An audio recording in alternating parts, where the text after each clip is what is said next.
So this is part of our transport past here. Repurposed pole, electrical pole from a tramway, Dublin United Tramway Company. So the last tram was on July 1949. Bus competition had been impacting and they decided to run the last tram, but it was absolute bedlam, chaos, mayhem. You know, the people have scrambled on at O'Connell Street to get on the last tram.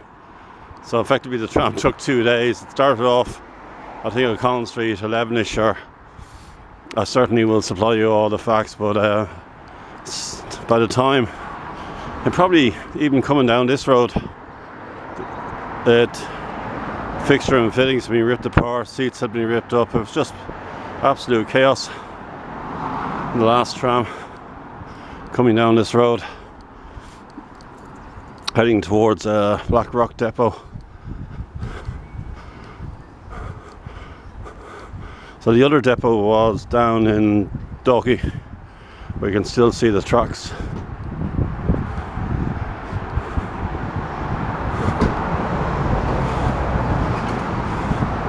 Frozen in time if you have. This configuration on this road was a lot different, but it ran side by side with the railway. The 1834 opened railway, Dublin Kingstown Railway. We're approaching the probably the busiest level crossing in Ireland. Can't think of a busier one. Merrion Gates, and just beyond it, the 1880s building of Merrion Station, which, along with Sandymount, was the most reopened station, finally closed in 1935.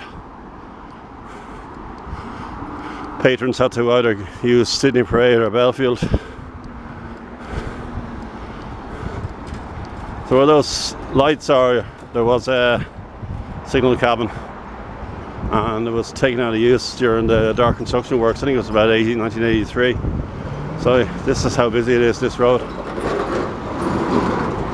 Very, very busy. And Merrion Strand there, just around the corner.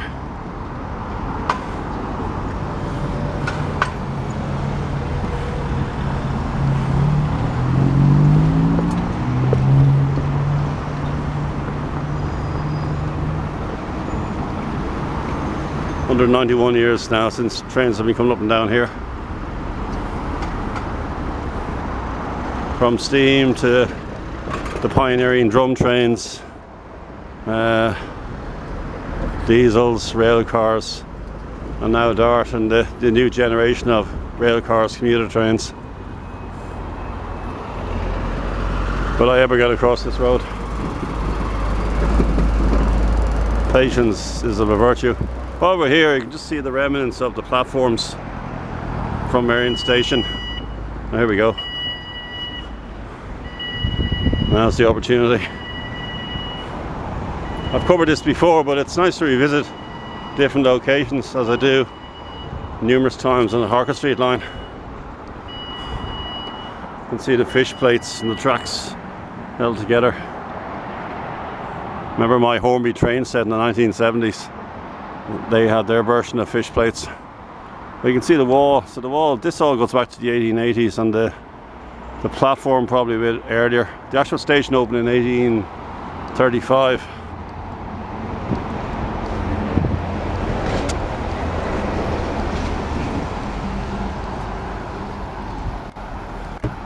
As you all know, we have a homeless crisis in this country, and this building was repurposed for homeless people, and tragically somebody died in it in a fire. I think it was over 10 years ago. Thoughts with his family. Awful, terrible, sad thing to happen. So I think 1882 this station opened.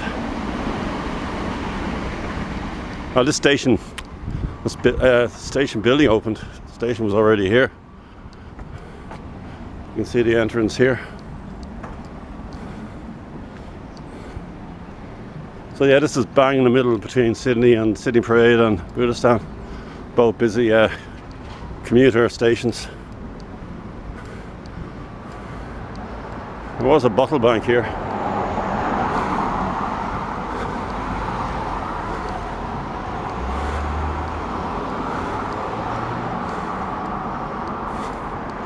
Just look back at so yeah, they're the tram poles up there. The road configuration would have been a lot different. Almost in the middle of that road would have been the original road. This is all the expanded area.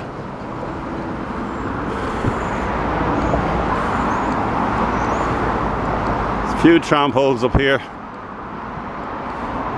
up to the hotel. Very expensive hotel.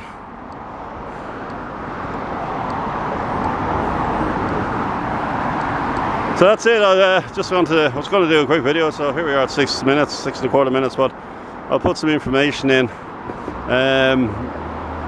Yeah, on a footnote, 1896 was the first electric trams, so they were kind of horse driven before that, but I said it was bus competition. That also impacted the Harker Street line as well. So okay, thanks for watching.